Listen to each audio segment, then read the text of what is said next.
Hello friends, இன்றைக்கி நம்ம என்ன பார்க்க போகிறோம்னா பிரண்டை துவையல். ஓகேங்களா?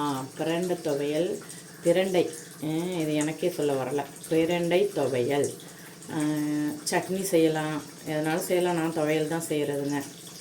இதோட நன்மைகளை நான் ஒரு 2 மினிட்ஸில் உங்களுக்கு ரொம்ப ஷார்ட்டாக சொல்லிடுறேன். இது வயிற்றில் உள்ள அலர்ஜி இருக்குது தெரியுங்களா? வயிற்றில் அலர்ஜி வரும்ல குடலில், அது குடல் புழுக்களை போக்குறது. கால் முடியாமல் இருக்காங்கல்ல, வாதம்லாம் வரும்ல, அது வராது. அப்புறம் பித்தத்துக்கும் நல்லது, வாதத்துக்கும் நல்லது, வாய்வு தொல்லை எதுவுமே இருக்காது. காலெல்லாம் காலையில் எழுந்த உடனே கால் இந்த குதிங்கால்னு சொல்லுவாங்கள்ல, அதை பொம்பளைங்களோ ஜென்ஸோ லேடிஸோ குதிங்கால்னு சொல்லுவாங்கள்ல, அந்த காலை கீழே ஊன்னோடனே அப்படியே அம்மாடின்னு ஒரு வலி வரும். அந்த வலி உள்ளவங்க இதை ஒரு குறிப்பிட்ட டைம் எடுத்துக்கிட்டாங்கன்னா, குறிப்பிட்ட டைம்னாக்கா ஒரு 2 வாரம் இல்லை 3 வாரம் அப்படின்னு தொடர்ந்து அரைச்சி கூட அன்னன்னைக்கு செய்ய முடியலன்னா, ஏன்னா இப்போ கிராமத்தில் உள்ளவங்களுக்கு இது அன்னன்னைக்கு கிடைக்கும். ஆனால் டவுனில் உள்ளவங்களுக்கு கிடைக்காததுனால அவங்கெல்லாம் என்ன பண்ணணும், அரைச்சி ஃப்ரிட்ஜில் ஸ்டோர் பண்ணிக்கணும். ஸ்டோர் பண்ணிக்கிட்டு நல்லெண்ணெய் விட்டு அரைக்கணும். அரைச்சி ஸ்டோர் பண்ணிக்கிட்டால் உண்மையிலே இதில் பல நன்மைகள் இருக்குது. நான் 1, 2, 3 உங்களுக்கு சொல்லுவேன். குழந்தைங்களுக்கு கொடுத்தா ஞாபக சக்தி அதிகமாகும். இந்த மாதிரி ஸ்டெப் பை ஸ்டெப்பாக நிறைய பலன்கள் இதில் உள்ளது. நிறைய பலன்கள் இருக்குது. தீமைன்னு பார்த்தா 1, 2 தான் இருக்குது. அது ரொம்ப நம்ம வருஷக்கணக்காக எடுத்துக்கிட்டால் தான் வரும். நம்ம எடுத்துக்க போகிறதே எப்போமாவது ஒரு முறை, இல்லைன்னா 1 வீக்கு 2 வீக்கு தான். அதனால் இதில் உள்ள நன்மைகள் தான் நமக்கு சேரும். சரின்னு சொல்லிட்டு தான் நான் இதை உங்களுக்கு இதில் உள்ள நன்மைகள் மட்டும் சொல்லி உங்களுக்கு இதை நான் எப்படி துவையல் அரைக்கிறேன்னு பாருங்கள். நான் நிறைய மெத்தடில் அரைப்பாங்க.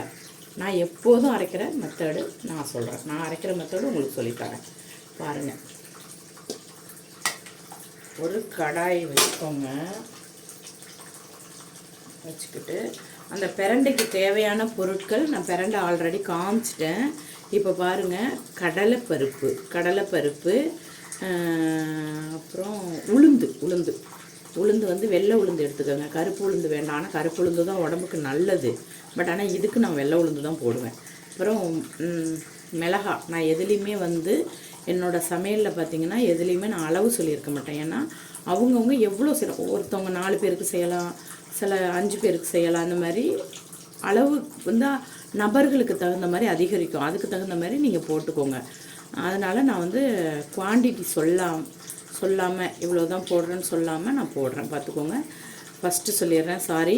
மறுபடியும் கடலைப்பருப்பு, உளுந்தம்பருப்பு, வரமிளகா, உப்பு, புளி, பூண்டு, ஒரு சின்ன துண்டு பெருங்காயம். இவ்வளோ தான் இதோட இதை நான் எப்படி செய்கிறேன்னு பார்க்கலாம் வாங்க.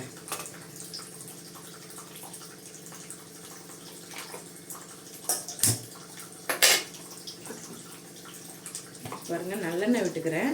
நீங்கள் எண்ணெய் வேணாலும் விட்டுக்கலாம். ஆனால் நல்லெண்ணெய் விட்டிங்கன்னா கண்டிப்பாக ரொம்ப உடம்புக்கு நல்லது. அது இதுக்கு நல்லெண்ணெய் ரொம்ப நல்லது, பார்த்துக்கோங்க.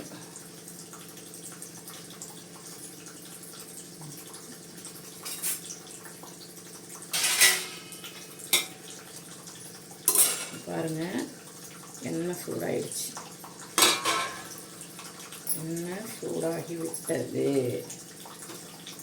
எண்ணெய் சூடாகிடுச்சு. இப்படி கை வச்சு பார்த்தா லைட்டாக ஒரு மாதிரி ஹீட்டாக இருக்கும். இப்போது ஃபஸ்ட்டு என்ன போடணும்னா, இந்த வரமிளகா.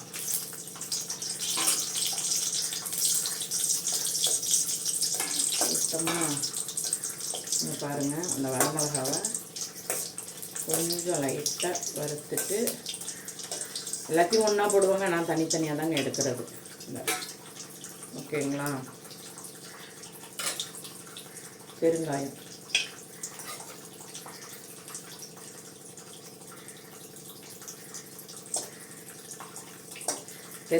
இந்த பாருங்கள், பெருங்காயம் பொரியுது. அது பொரிய லேட் ஆகும். அதனால் அதை போட்டுட்டு அதுலேயே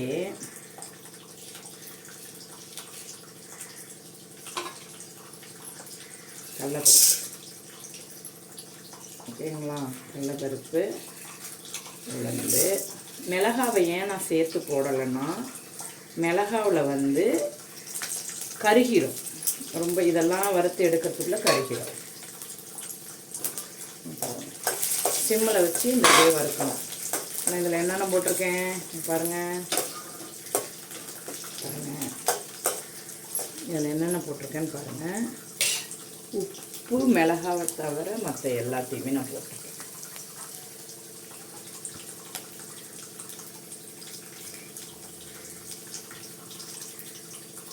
ஓகேங்களா? இது கொஞ்சம் பொன்னிறமாக வறுத்து வரணும். அதாவது அதுக்கு முன்னாடி அந்த பொன்னிறமாக வரத்துக்கு முன்னாடியே என்ன பருப்பு வறுத்து செய்தாலும் ஒரு மாதிரி பச்சை ஸ்மெல்லும் இருக்கும், குழகுழப்பு தன்மையும் இருக்கும். அது ரெண்டும் வரக்கூடாதுன்னு நினச்சிங்கன்னா என்ன பருப்பு போட்டாலும் பொன்னிறமாக இது பண்ணணும்.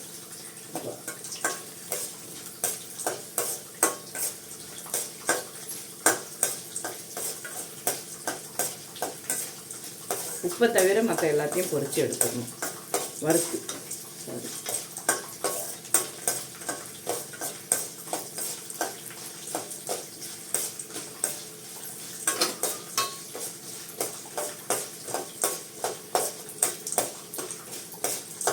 பாருங்க, லைட்டாக சவுண்டு வருது பாருங்க. கரெக்டுங்களா?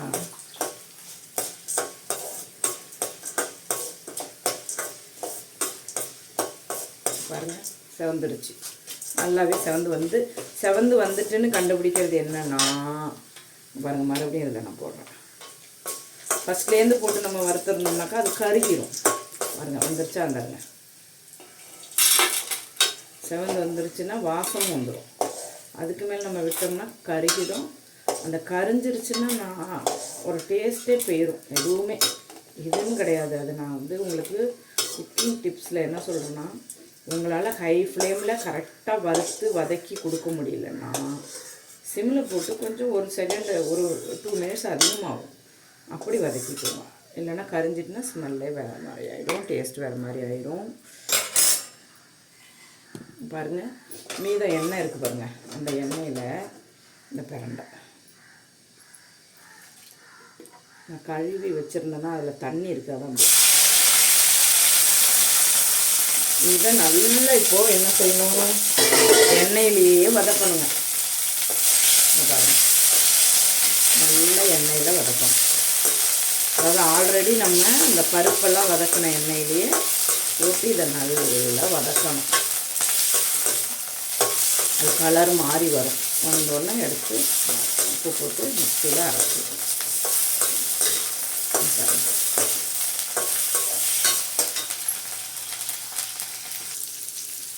இப்போ பாருங்கள், ஃபஸ்ட்டு நான் காமிச்சதுக்கும் இப்போ காமிக்கிறதுக்கும் வித்தியாசம் இருக்கும். ஃபஸ்ட்டு டார்க் க்ரீனாக இருந்தது. இப்போ பாருங்கள், அப்படியே லைட் க்ரீனாக, அதாவது வெந்துருச்சு அப்படின்னு அர்த்தம், வேறு ஒன்றும் கிடையாது. வெந்தால் மட்டும்தான் இந்த கலருக்கு இது தெரியும். ஓகேங்களா? அவ்வளோதான், முடிஞ்சது, ஃபினிஷ். அடுப்பை ஆஃப் பண்ணிவிட்டு இப்போ பாருங்கள், அதான் ஆற வச்சிட வேண்டியதுதான். ஆற வச்சுட்டு அரைக்கணும். அரைக்கும்போது காட்டுறேன் பாருங்கள். இப்போது நான் ஆற வச்சேன், அது ஒரு ஃபேன் காற்றுல ஆற வச்சேன், அது உடனே ஆறிடுச்சு. இங்கே பாருங்கள், இதை நான் மிக்சியில் போடுறேன். ஆல்ரெடி நான் உங்கள்கிட்ட வீடியோவில் காட்டலை, உப்பு போட்டு நான் பிரண்டையோட வதக்கிட்டேன். அதை தான் நான் காட்ட மிஸ் பண்ணிவிட்டேன். நீங்கள் உப்பு போட்டுக்கோங்க. பாருங்கள்,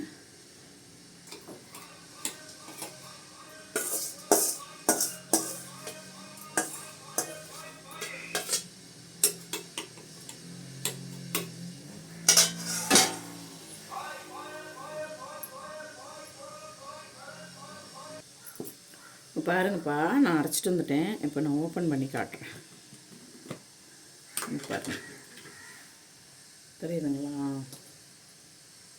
பாருங்கள், ஓகேங்களா?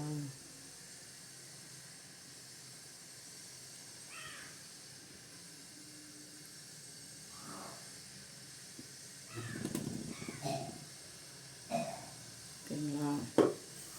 இதை ஒரு கிண்ணத்துக்கு மாற்றிட வேண்டியது தான். எனக்கு கேமரா ஆடிக்கிட்டே இருக்கும் பாருங்கள். இங்கே பாருங்கள். ஓகே, நான் துவையலாக அரைச்சிருக்கேன். நீங்கள் சட்னியாக கூட அரைக்கலாம், சட்னியாக கூட அரைச்சிக்கலாம், உங்கள் விருப்பம்.